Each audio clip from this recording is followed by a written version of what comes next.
ভাই কাজ শেষ। আচ্ছা ভাই, কয় টাকা বিল হয়েছে ভাই? আমার কাছে নেই তো 1100 টাকা, আপনি 1000 টাকা দেন। আচ্ছা ভাই, ঠিক আছে নেন।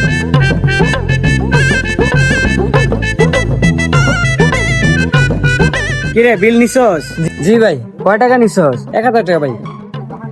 বিল তো 1000 টাকা আসে না, তাহলে তুই 1000 টাকা নিছস কে? ভাই আপনার লাভের জন্য তো আনছি। তা আমি কি তোরে বলছি আমার লাভের জন্য তুই মিথ্যা কথা বলে বিল নে? আমার যে কয় টাকা বিল হয়েছে তুই ওই কয় টাকায় বিল নিবি, তুই মিথ্যা কথা বলে বিল নিছস কেন? তুই যা কাজটা কর, আমি আসতেছি। জি ভাই। ভাই এই নেন আপনার 500 টাকা। কিসের 500 টাকা এটা ভাই? ভাই আপনার যে কাজ করছেন এই কাজের বিল আসছিল 500 টাকা, কিন্তু আমার দোকানের ছেলেটা আপনার কাছ থেকে 1000 টাকা নিছে, তা বাকি 500 টাকা ফেরত দিলাম। ভাই আমি আপনার মতো দোকানদার প্রথম দেখতেছি। 500 টাকা বিল হয়েছে, 1000 টাকা নিয়েছেন, 500 টাকা আবার ফেরত দিচ্ছেন ভাই। এরকম দোকানদার আমি এর আগে কখনো দেখিনি। না ভাই, এটা আমার ব্যবসা সততার জন্য, তো ভাই আবার আসবে না? আপনার ব্যবসার সাথে তো আমার অনেক ভালো লাগছে, আমি আবার আসবো। ঠিক আছে ভাই, আসেন আবার। হ্যাঁ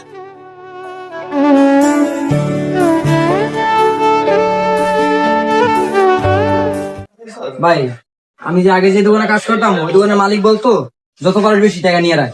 হ্যাঁ, এর জন্য আমি এই জায়গায় টাকা একটু বেশি নিছিলাম।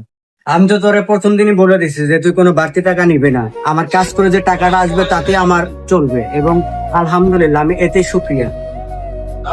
হ্যাঁ ভাই, এর জন্য আপনার ব্যবসা এত উন্নতি ভাই, আলহামদুলিল্লাহ ভাই।